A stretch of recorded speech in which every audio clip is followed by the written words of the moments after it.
ఈ వీడియో చూసే ముందుగా ఓం నమః శివాయ అని కామెంట్ చేయండి. తెల్లవారితే చాలు చాలామంది భగవంతుడికి పూజలు చేస్తూ ఉంటారు. భగవంతుడికి భక్తి శ్రద్ధలతో నియమనిష్టలతో పూజ చేస్తూ ఉపవాసాలు ఉంటూ భగవంతుడి యొక్క అనుగ్రహం ఎప్పుడు కలుగుతుందా అని వేచి చూస్తూ ఉంటారు.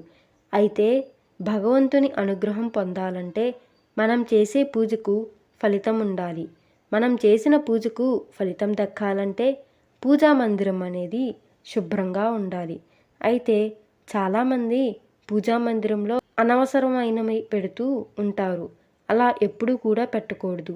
చాలామందికి పూజా మందిరాన్ని ఎన్ని రోజులకు ఒకసారి శుభ్రం చేయాలో కూడా అస్సలు తెలియదు. దాని గురించి ఇప్పుడు ఈ వీడియోలో వివరంగా తెలుసుకుందాం. ముందుగా అందరూ ఓం నమః శివాయ అని కామెంట్ చేసి వీడియోని లైక్ చేయండి. అలాగే పూజా మందిరాన్ని ఏ విధంగా శుభ్రం చేసుకోవాలి, దేవుడి విగ్రహాలను ఏ ఏ దిక్కుల్లో ఉంచాలో కూడా ఇప్పుడు ఈ వీడియోలో తెలుసుకుందాం. పురాణాల ప్రకారం ఏ పూజా మందిరం అయితే శుభ్రంగా ఉంటుందో ఆ ఇంటిలోకి దేవతలు వస్తారని చెప్పబడి ఉంది. పూజ గదిని శుభ్రం చేసేందుకు ఎప్పుడూ కూడా చీపురుని అసలు ఉపయోగించకూడదు. ఒక శుభ్రమైన వస్త్రములు తీసుకొని పూజా మందిరాన్ని శుభ్రం చేసుకోవాలి. పూజా మందిరంలో భగవంతుడికి సమర్పించిన పువ్వులను ఎక్కడ పడితే అక్కడ వేయకూడదు. వాటిని ఒక కవర్లో పెట్టి మీరు నదీ తీరానికి వెళ్ళినప్పుడు పారే నీళ్ళల్లో వాటిని వదిలేయాలి. లేదా మీ దగ్గరలో ఉన్న కాలువలో అయినా పడివేయచ్చు. అది కుదరని వారు ఏదైనా పచ్చని చెట్ల మీద పూజకు ఉపయోగించిన పువ్వులను వేయాలి. మనం పూజకు ఉపయోగించిన పువ్వులను ఎప్పుడూ కూడా తొక్కకూడదు. పూజా మందిరంలో మనం దీపారాధన చేసినప్పుడు ఆ దీపారాధన యొక్క పొగతో పూజా మందిరంలో నలుపు రంగులు ఏర్పడుతుంది. అలా నలుపు రంగులో ఏర్పడిన మసిని ముందుగా ఒక తడి వస్త్రం తీసుకొని శుభ్రంగా తుడవాలి. ఆ తర్వాత సబ్బు నీటితో కానీ సర్ఫ్ నీళ్ళతో కానీ శుభ్రంగా పూజా మందిరాన్ని తుడిచి ఆ పూజా మందిరానికి పసుపు మరియు కుంకుమ బొట్లు పెట్టాలి. మీ పూజా మందిరం చెక్కతో చేసిన పూజా మందిరం అయితే ఒక తడి వస్త్రం తీసుకుని శుభ్రంగా పూజా మందిరాన్ని తుడుచుకోవాలి.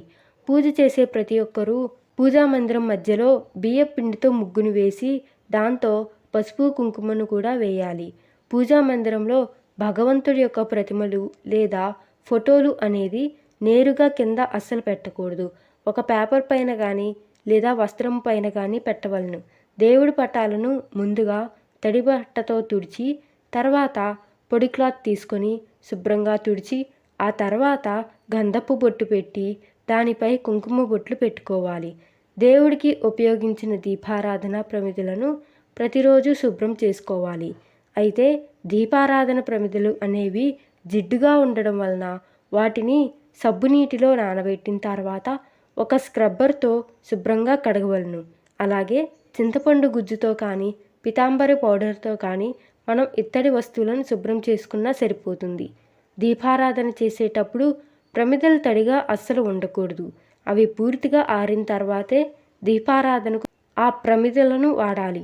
దేవుడికి ఉపయోగించిన రాగి పాత్రలు కానీ వెండి మరియు ఇత్తడి పాత్రలు కానీ చింతపండు గుజ్జుతో లేదా నిమ్మకాయతో శుభ్రం చేసుకోవచ్చు. వెండితో చేసిన చిన్న చిన్న ప్రమిదలను ఉప్పు నిమ్మకాయలతో లేదా పితాంబరి పౌడర్తో శుభ్రం చేసుకోవచ్చు. అపరిశుభ్రంగా ఉన్న వస్తువులను దేవుడి పూజా మందిరంలో ఎప్పుడూ కూడా పూజకు అస్సలు వాడకూడదు. ఒకవేళ అలా చేస్తే ఆ పూజకు ఫలితం అనేది దక్కదు. దేవుడి పూజా మందిరాన్ని వారానికి ఒకసారైనా శుభ్రం చేసుకోవాలి. అయితే మంగళవారం నాడు కానీ శుక్రవారం రోజున కానీ పూజా మందిరాన్ని ఎట్టి పరిస్థితుల్లోనూ శుభ్రం చేయకూడదు. ఒకవేళ మంగళవారం లేదా శుక్రవారం రోజులలో పండుగ దినాలు వస్తే ముందు రోజు మీ పూజా మందిరాన్ని శుభ్రం చేసుకుని ఉంచుకోవాలి. ఈ నియమం వ్రతాలకు హోమాలకు కూడా వర్తిస్తుంది. వారంలో వచ్చే గురువారం రోజున లేదా శనివారం రోజున పూజా మందిరాన్ని శుభ్రం చేసుకోవచ్చు అని పండితులు చెప్తున్నారు.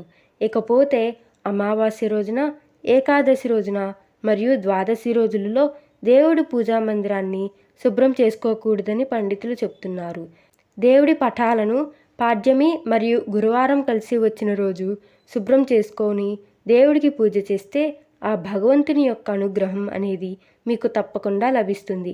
ఎవరికైనా పూజా మందిరాన్ని వారానికి ఒక్కసారైనా శుభ్రం చేసుకోవడం కుదరకపోతే నెలకు ఒక్కసారైనా తప్పకుండా మీ పూజా మందిరాన్ని శుభ్రం చేసుకోవాలి. పూజా మందిరాన్ని శుభ్రం చేసేటప్పుడు మీ ఇష్టదైవాన్ని స్మరించుకుంటూ శుభ్రం చేస్తే చాలా మంచిది. విరిగిపోయిన దేవుని పటాలను కానీ, చిరిగిపోయిన దేవుని పటాలను కానీ లేదా ప్రతిమలను పూజా మందిరంలో అస్సలు ఉంచకూడదు. ఇవి ప్రతికూల ఫలితాలను సృష్టిస్తాయి.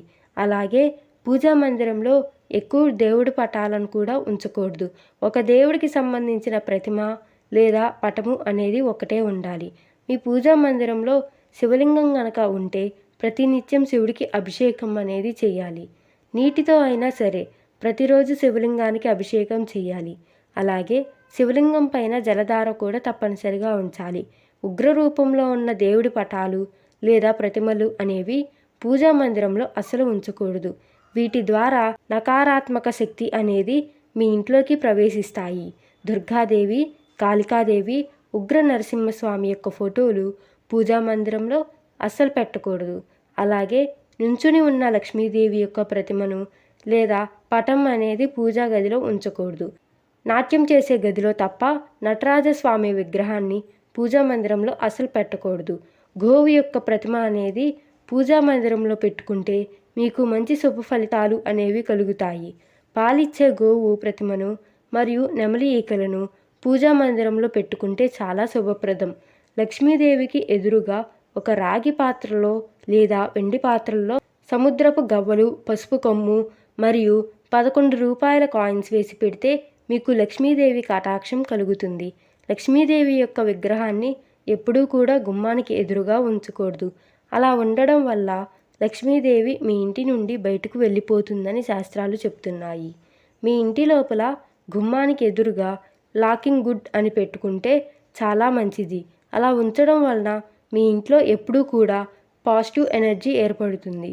పార్వతీ పరమేశ్వరి యొక్క ఫోటోలు ఈశాన్య దిశలో ఉంచితే ఆ పరమేశ్వరుడు యొక్క అనుగ్రహం మీకు తప్పకుండా లభిస్తుంది. గణేశుడి యొక్క ప్రతిమను లేదా విగ్రహాన్ని ఉత్తర దిక్కులో ఉంచడం వల్ల చాలా మంచిది. అదేవిధంగా ఉత్తర దిక్కుల్లో కుబేరుని ఫోటోను ఉంచడం వలన లక్ష్మీదేవి యొక్క అనుగ్రహం కలిగి ఆర్థిక పరిస్థితుల నుండి బయటపడతారు. పూజా మందిరంలో ఎప్పుడూ కూడా చిన్న చిన్న విగ్రహాలను లేదా చిన్న చిన్న పటాలను ఉంచుకోవడం చాలా ఉత్తమం. పెద్ద పెద్ద విగ్రహాలు లేదా పెద్ద పెద్ద ఫోటోలను మీ పూజా మందిరంలో ఉంచితే ప్రతిరోజు మహా నైవేద్యాన్ని సమర్పించాలి. ఆంజనేయ స్వామి విగ్రహాన్ని ఆగ్నేయ దిశలో పెట్టుకోవడం వలన దుష్ట శక్తుల దాడి నుండి బయటపడవచ్చు. సాయిబాబా విగ్రహాన్ని వాయువ్య దిశలో ఉండడం వలన మనశ్శాంతి అనేది మీకు కలుగుతుంది. నుంచున్న లక్ష్మీదేవి ఫోటో మీ ఇంట్లో కనుక ఉంటే మీ ఇంట్లో లక్ష్మీ స్థిర నివాసం ఉండదు. ఇంట్లో పూజా మందిరాన్ని దక్షిణం వైపు ఎట్టి పరిస్థితుల్లోనూ నిర్మించకూడదు. అలా నిర్మించడం వలన మీ ఇంట్లో ప్రతికూల ప్రభావాలు ఏర్పడతాయి. దక్షిణ దిశగా పూజా కార్యక్రమాలు అస్సలు నిర్వహించకూడదు. శివుడు వీరభద్రుడు అవతారంలో ఉన్న ఫోటో ఉంటే ఆయన ఆగ్రహాన్ని ఎవరూ ఆపలేరు.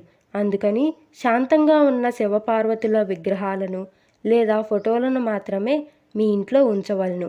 మీ ఇంట్లో పూజా మందిరం ఎల్లప్పుడూ కూడా ఈశాన్య దిశలో ఉంటే ఇలా ఉంటే కనుక మీ ఇంట్లోకి ఎప్పుడు పాజిటివ్ ఎనర్జీ వస్తుంది. అలాగే మీరు చేసే ప్రతి పూజకు ఫలితం దక్కుతుంది. మీకు ఈ వీడియో నచ్చినట్లయితే ఓం నమః శివాయ అని కామెంట్ చేసి లైక్ చేయండి. మరిన్ని వీడియోల కోసం ఈ ఛానల్ని సబ్స్క్రైబ్ చేసుకోండి.